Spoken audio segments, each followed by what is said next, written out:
हाल ही में भारत का पहला सेमीकंडक्टर नवाचार संग्रहालय कहाँ खुला है? Option A Ahmedabad, option B Prayagraj, option C Hyderabad, option D Visakhapatnam.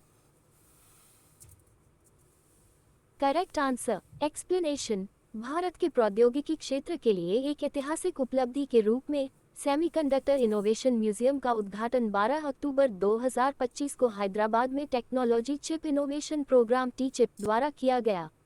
ये संग्रहालय भारत में अपनी तरह का पहला केंद्र है, जिसका उद्देश्य सेमीकंडक्टर और इलेक्ट्रॉनिक्स पारिस्थितिकी तंत्र में जनसहभागिता और उद्योग सहयोग को बढ़ावा देना है। हाल ही में अंतर्राष्ट्रीय आपदा जोखिम न्यूनीकरण दिवस 2025 कब मनाया गया है?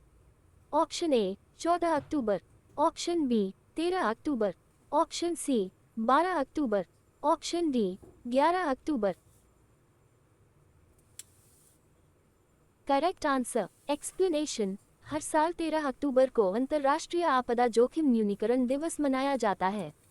ये दिवस दुनिया भर के लोगों में इस बारे में जागरूकता बढ़ाने के लिए मनाया जाता है कि वे आपदाओं के जोखिम को कैसे कम कर सकते हैं। इस वर्ष इस दिवस का विषय आपदाओं के लिए नहीं, बल्कि लचीलेपन के लिए धन जुटाएं है। इस विषय में सार्वजनिक और अंतर्राष्ट्रीय बजट में आपदा जोखिम न्यूनीकरण DRR के लिए वित्त पोषण बढ़ाने तथा ये सुनिश्चित करने का आह्वान किया गया है कि सभी विकास और निजी निवेश जोखिम सूचित और लचीले हों। इसे 1989 में संयुक्त राष्ट्र महासभा द्वारा जोखिम जागरूकता और आपदा न्यूनीकरण की वैश्विक संस्कृति को बढ़ावा देने के लिए शुरू किया गया था। गरीबी, असमानता और भेदभाव बढ़ते आपदा जोखिम के कारण और परिणाम हैं। वर्तमान जलवायु अनुमानों के अनुसार 2030 तक दुनिया को प्रति वर्ष लगभग 560 आपदाओं का सामना करना पड़ेगा। जलवायु परिवर्तन और आपदाओं के प्रभावों के कारण 2030 तक अनुमानित 37.6 मिलियन अतिरिक्त लोग अत्यधिक गरीबी में जीवन यापन करेंगे। जलवायु परिवर्तन और आपदाओं का सबसे खराब परिदृश्य 2030 तक अतिरिक्त 100.7 मिलियन लोगों को गरीबी में धकेल देगा। प्रत्यक्ष आपदा लागत सालाना लगभग $202 बिलियन तक पहुंचती है। व्यापक आर्थिक प्रभाव $2.3 ट्रिलियन होने का अनुमान है। हाल ही में किस देश ने अपनी सबसे शक्तिशाली परमाणु बैलिस्टिक मिसाइल हवासो-20 का अनावरण किया है? ऑप्शन ए चीन, option B Japan, option C दक्षिण कोरिया, ऑप्शन डी उत्तर कोरिया। Correct answer explanation. उत्तर कोरियाई नेता किम जोंग उन ने प्योंगयांग में एक भव्य सैन्य परेड के दौरान सबसे शक्तिशाली परमाणु बैलिस्टिक मिसाइल हवासो-20 का अनावरण किया। ये कार्यक्रम वर्कर्स पार्टी ऑफ कोरिया के 80 वर्ष पूरे होने के उपलक्ष्य में आयोजित किया गया था और इसमें रूस, चीन, वियतनाम और लाओस के शीर्ष अधिकारियों ने भाग लिया। परेड में हमलावर ड्रोन, रॉकेट लॉन्चर और युद्धक टैंकों सहित कई उन्नत सैन्य उपकरणों का प्रदर्शन किया गया। प्रदर्शनी में देश के कुछ सबसे उन्नत हथियारों का प्रदर्शन किया गया, जिनमें नई हवासो-20 अंतर महाद्वीपीय बैलिस्टिक मिसाइल ICBM भी शामिल है, जिसे सबसे शक्तिशाली परमाणु रणनीतिक हथियार प्रणाली बताया गया है। नई प्रदर्शित हवासो-20 ICBM के उत्तर कोरिया की लंबी दूरी की परमाणु हमला क्षमता की रीढ़ बनने की उम्मीद है। ये कहा गया था कि इस ICBM श्रृंखला में प्रयुक्त इंजन अगली पीढ़ी की हवासोंग-4-19 और हवासोंग-4-20 मिसाइलों को भी शक्ति प्रदान करेगा। कोरियाई भाषा में फो शब्द का अर्थ तोपखाना होता है और हवासोंग का अर्थ मंगल ग्रह होता है। यह मिसाइल प्रणाली कथित तौर पर ठोस ईंधन तकनीक का उपयोग करती है, जिससे इसे तरल ईंधन वाले संस्करणों की तुलना में मिनटों में चलाना और प्रक्षेपित करना आसान हो जाता है। हाल ही में किस राज्य के 5 समुद्र तटों को अंतर्राष्ट्रीय ब्लू फ्लैग प्रमाणन प्राप्त हुआ है? Option A Maharashtra, option B Gujarat, option C Paschim Bangal, option D Goa. Correct answer explanation. Maharashtra के 5 समुद्र तटों को अंतर्राष्ट्रीय ब्लू फ्लैग प्रमाणन प्राप्त हुआ है। ये समुद्र तट रायगढ़ जिले के श्रीवर्धन और नागांव हैं। पालघर जिले का परनाका भी इस सूची में शामिल है। रत्नागिरी जिले के गुहागर और लाडघर समुद्र तटों को भी यह सम्मान प्राप्त हुआ है। महाराष्ट्र की महिला एवं बाल विकास मंत्री अदिति तटकरे ने ये घोषणा की। पर्यावरण शिक्षा फाउंडेशन ब्लू फ्लैग प्रमाणन देता है। ये संगठन डेनमार्क स्थित है। इस प्रमाणन के लिए 33 कड़े मानदंडों को पूरा करना आवश्यक है। इनमें पर्यावरण संरक्षण, स्वच्छता और दृश्य अपील जैसे मानदंड शामिल हैं। समुद्र तटों का मूल्यांकन जल गुणवत्ता और सुरक्षा, पर्यावरण शिक्षा और पर्यावरण अनुकूल प्रबंधन जैसे पहलुओं पर किया जाता है। जनता के लिए सुविधाएं और सेवाएं भी मूल्यांकन का हिस्सा हैं। हाल ही में डायने कीटन का निधन हुआ है, वे कौन थी?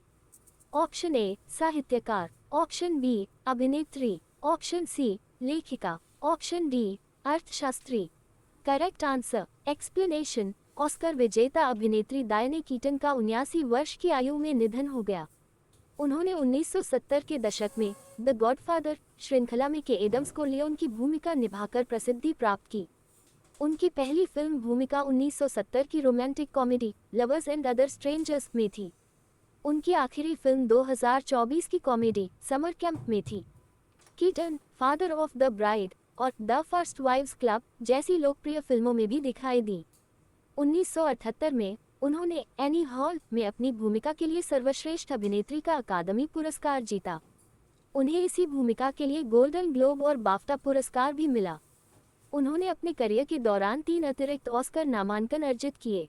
ये पुरस्कार something's got a give, Marvin's room और रेड में उनकी भूमिकाओं के लिए थे। कीटन ने कई फिल्मों का निर्देशन भी किया। उनमें से एक 1995 की कॉमेडी ड्रामा अनस्ट्रम हीरोज थी। इसे कान फिल्म समारोह में अनसर्टेन रिगार्ड सेक्शन के लिए चुना गया था। हाल ही में न्यायमूर्ति सौमेन सेन किस राज्य के मुख्य न्यायाधीश नियुक्त हुए हैं?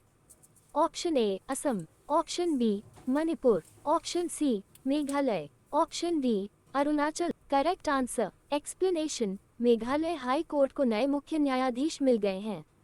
जस्टिस सौमेन सेन पदभार संभाला। राज्यपाल चंद्रशेखर एच विजयशंकर ने उन्हें राजभवन में शपथ दिलाई। ये नियुक्ति राष्ट्रपति द्रौपदी मुर्मू ने 26 सितंबर को की थी। यह फैसला सुप्रीम कोर्ट कॉलेजियम की 11 सितंबर की सिफारिश के बाद आया। इससे पहले 5 सितंबर को इंद्र प्रसन्ना मुखर्जी के रिटायर होने के बाद जस्टिस हमरसन सिंह थानखिएव कार्यवाहक मुख्य न्यायाधीश थे। हाल ही में किस देश ने विश्व का पहला लाइव अंडरवाटर इंटरव्यू सफलतापूर्वक आयोजित किया है? Option A Palau, option B Madagascar, option C Ghana, option D Jamaica. Correct answer explanation. Palau ने अक्टूबर 2025 में दुनिया का पहला लाइव अंडरवाटर इंटरव्यू आयोजित किया। इसमें राष्ट्रपति सुरानगेल विप्स जूनियर और एस्टोनियाई ओलंपिक तैराक मर्ले लिवान शामिल थे। इसका उद्देश्य समुद्र संरक्षण के प्रति जागरूकता बढ़ाना था। पलाव लगभग 340 द्वीपों का एक द्वीप समूह है जो समुद्र स्तर बढ़ने से काफी प्रभावित है। इससे पहले मालदीव 2009 और सेशल्स 2019 में भी ऐसे आयोजन हुए हैं। हाल ही में जारी Times Higher Education the World University ranking 2026 में कौन सा विश्वविद्यालय शीर्ष स्थान पर रहा है? Option A Stanford University, option B MIT, option C Harvard University, option D Oxford University. Correct answer explanation. The ने 2026 के लिए दुनिया के टॉप संस्थानों की रैंकिंग जारी कर दी है। हैरानी वाली बात यह है कि इस लिस्ट में पहले नंबर पर हार्वर्ड और स्टैनफोर्ड जैसी यूनिवर्सिटीज को जगह नहीं मिली है। ब्रिटेन की ऑक्सफोर्ड यूनिवर्सिटी को दुनिया की नंबर 1 यूनिवर्सिटी होने का खिताब हासिल हुआ है। लगातार 10वें साल ऑक्सफोर्ड द रैंकिंग में पहले पायदान पर रहा है। उसने अमेरिका की टॉप यूनिवर्सिटीज को टक्कर दी है। रैंकिंग तैयार करने के लिए 100 से ज़्यादा देशों के 1900 संस्थानों का मूल्यांकन किया गया है। पिछले एक दशक में पहली बार एशिया की यूनिवर्सिटीज की रैंकिंग में सुधार देखने को मिला है। रैंकिंग से मालूम चलता है कि टॉप यूनिवर्सिटीज के मामले में ब्रिटेन सबसे आगे खड़ा है। हाल ही में वन्यजीव अधिनियम 1972 में संशोधन करने वाला पहला राज्य कौन बना है? Option A Gujarat, option B Madhya Pradesh, option C Kerala, option D Tamil Nadu.